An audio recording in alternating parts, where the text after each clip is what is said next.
Hello, friends, and welcome back to r/IDontWorkHereLady and our story for today. I'm not a bus driver. But before we start, I just want to thank everybody for supporting the channel with your comments, subscriptions, and likes. Thank you so much, and let's get started. So, I work for a major city transport company. The company's run by the city and has multiple companies under one big umbrella called Transport for My City. No, it's not London. The name is made up. So the company I work for runs the trains in our city, and our uniforms differ depending on which company you work for. For example, bus drivers wear orange jackets and white shirts, tram drivers teal jackets and gray shirts. Colors change to hide my identity. You get the idea. The only similarity that each company has in the uniform is the Transport for My City badge, which has the badge on the breast and back with the city name buses or city name trams or city name metro. Anyway, I had to deliver a letter from our head manager, I work for My City Trains, to the head manager at My City Buses. We usually have internal post-delivery service, however, they come in the morning, and this letter was too urgent to wait until tomorrow's post service. So I make my way to the main bus depot in my bright fluorescent yellow jacket and black shirt, walk up to the receptionist who was expecting me, and she pointed me in the direction of the big boss's office. I delivered the letter, made idle chit-chat, then made my way out of the depot. I went out via the staff sign on point as it was closest to where I parked. I knew some of the staff members as they used to work with me. The bright yellow company car that I had, My City Trains, marked on the side. The car was parked inside the garage where all the buses were stored. I parked it in the small delivery bay. The staff sign on the window looked directly at the bay. I went and delivered the letter via reception at the other side of the building as I wanted to comply with the signs that instructed deliveries via reception. I also wanted to go past the fuel refill station as I love the smell of oil and diesel. Anyway, I digress. I walked out of the building and past the sign on the window. I saw an old colleague and started chatting with him about this and that. Then I heard somebody banging on the glass at the sign on the window. Imagine this sign on office as a bank teller window. We both glanced over, and my friend, dressed in the bus uniform, said her goodbyes, and I walked over to the window. She then called me over saying they want me. Maybe the letter I delivered was missing something, and my boss wanted me to explain. I walked back to the window where my friend was standing with her duty equipment looking at a map on the wall that had her bus location. When I arrived, I was asked if I was doing anything. Me. Not really. I'm free now that I delivered that letter. Sign on staff. Right, take this. A bus is broken down. I need you to continue that service. He hands over a key fob and a clipboard.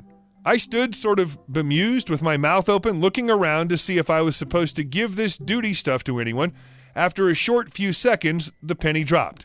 Me. Sorry, you must be mistaken. I'm not a sign on staff. You're parked in Bay 23C on the Volvo fleet. Hurry, you're about to miss your timings. He then turned on his heels and scurried off into the back of the room. I looked at my friend, who was holding her sides laughing, calling the sign-on staff member an idiot as she walked over to her bus. So now I'm standing in the middle of a bus garage wearing a train uniform, holding bus equipment. I started to go a bit red with embarrassment as I now look like the idiot who's forgotten which company he works for. I ring the bell for attention at the sign-on window, and the same sign-on staff member approached me cursing and asking why I'm not on board yet. Me. Look, I'm not driving this bus. I'm a train driver. He mustn't have been listening to me correctly because he's preoccupied with his iPad. Sign-on staff. How's that my problem? You have your stuff, go. Me. No, you're not hearing me properly. I don't work for this company. I work for sign-on staff. Then why are you here? You're not wanting to report for duty? Then call in sick. Since nothing was getting through his dense skull, I decided to remain silent until I had his full attention. He must have taken this silence as me leaving as he was fully engrossed in his iPad. I slammed the clipboard and fob back on the desk as loud as I could, which made him slightly jump. But again, he was still sucked in by the black hole on his iPad screen. Me. Excuse me? Sign-on staff. What? Still headfirst in his iPad. Me. Look at me. Then he looked at me, and I swear to God, one eye was drifting down toward his iPad while one was scanning my torso. Then the penny dropped. Both eyes snapped back together, looking right into my soul. Sign-on staff. Do you realize you're in the wrong building? You're train staff. I started to look around the garage in complete amazement, hoping my friend had just heard this, but alas, she disappeared into the bus void, never to be seen again. Me. I was here to deliver a letter to the boss. Sign-on staff. Well, this is not his office. Me. I know, I just came from his office. Never mind, take your stuff back. Maybe you should listen to your staff more. Sign-on staff. Maybe you should come to the correct depot. I rolled my eyes and shook my head at him while fixing my bright yellow jacket and over-exaggerating my movements when zipping the front up all the way to my chin so he could see the bright yellow "I'm a mother effing train staff" jacket I was wearing. I then walked over to my bright yellow "I'm a train staff" car and slammed the door as hard as I could while looking him in the eyes. Pointless endeavor. His eyes were back to his iPad. I went back to my depot, which, by the way, is on the outskirts at the opposite end of the city, and told my manager about this buffoon. After a quick description of him, my manager chuckled and said, you finally met Charlie. Supposedly the guy is a moron, but due to nepotism, he somehow has a job in the company. Karen refuses to believe I don't work here, so my grandma tells her off. I live in a tiny town that does not have a local Target. Why I choose to live in my little racist podunk of a town is beyond me, but I'm here for the foreseeable future. The closest store is about 55 miles away, far enough for it to warrant a special trip whenever I'm in said town. My 92-year-old grandmother had a meeting with her new nephrologist, and we took it upon ourselves to do a little shopping. Grandma has limited mobility, but she's still sharp as a tack.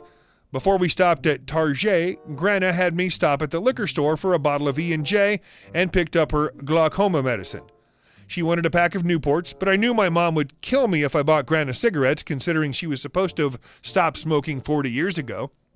After our errands, we finally got to the holy grail of our travels. Now, before I get into the full story, I must mention that I had the trifecta Karen bat signal. Mistake number 1.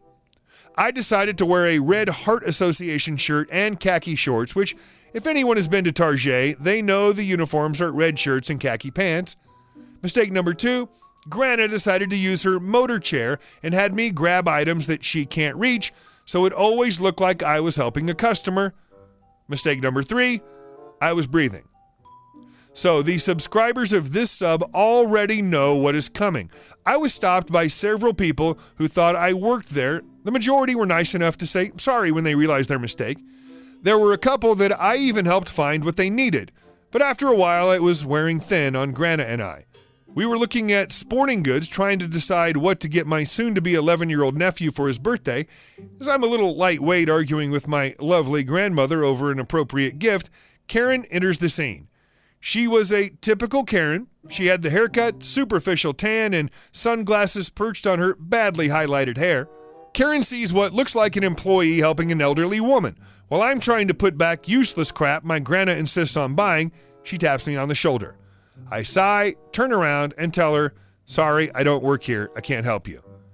This was the worst thing I could possibly do. Me. "Sorry, I don't work here." Karen. "Then why are you helping her?" Pointing to my wonderful Grandma. "Well, maybe because she gave birth to my mother." This goes over poor Karen's head, as I could have spoken Mandarin for all she cared. Karen. "Whatever. Now that you're done helping her, can you check the back for this bathroom set? It says that it's in stock online." Me. "I told you I don't work here." Karen. "Yes, you do. You're wearing a uniform." Me. "Just because I'm wearing a red shirt and shorts doesn't mean I work here." Karen. "Well, you can help me because you're obviously lying." At this point, I see there's no getting through to Karen and just want to leave. So I tell Grandma it was time to go home, and Karen starts complaining and telling me that I was going to get fired. Grandma. "Look, my granddaughter has told you several times she doesn't work here, but you're too slow or stupid to understand. Now, if you don't mind, I have to go take a pee. Come on, baby, let's go." We leave Karen gaping like a fish out of water, turning a curious shade of red.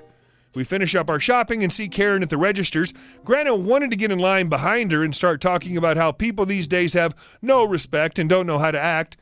Karen doesn't say anything and just pays for her items. But we did get some enjoyment out of watching her credit card decline, so she had to use her debit card. I don't work here, or there, the anti-Karen. With so many I don't work here stories with amazingly rude people, how about a change of pace? I was flying from Indianapolis to Portland via Las Vegas. I'm disabled, an amputee, and am entitled to the early boarding granted to people with mobility problems. After being called up for boarding in Vegas, I saw an older, dark-skinned woman wearing Western clothes, but she was either Indian or Arab with the Southwest Asian look. She didn't speak English, and the gate attendants were trying to tell her something was on the way to help her get to her seat. I offered to help, then offered her my arm.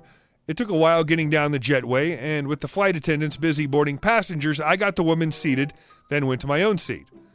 After getting to Portland, I helped her off the plane. Finding a wheelchair, I wheeled her down the jetway, checked where she was going. Portland was her final destination, so I just decided to wheel her to wherever she was being met. We were both headed the same way in any case, so it was no skin off my nose. She jabbered at me the entire time. I have no idea what she was saying, but her tone was friendly and she seemed happy, so I just kept going.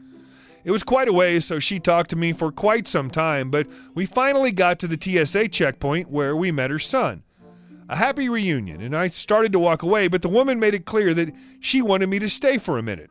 I assume explaining what I'd done for her. He told me she wanted to know my name just so she could tell my boss what a wonderful employee I was to fly all the way to Portland just to take her to her son. I explained that I didn't work for the airline or the airport, here or there, and that I was just another passenger that happened to be going her way. She was really confused by this. Apparently Americans were not usually so nice to her. I explained we were both going the same way and it was really no trouble at all. What do you call someone who's the opposite of a Karen? That was this lady. She didn't demand anything. Hell, she didn't even ask. I just offered to help and she really appreciated it, and it gave me a warm, fuzzy feeling that lasted for hours. Thanks for watching to the end, and I'll see you on the next video.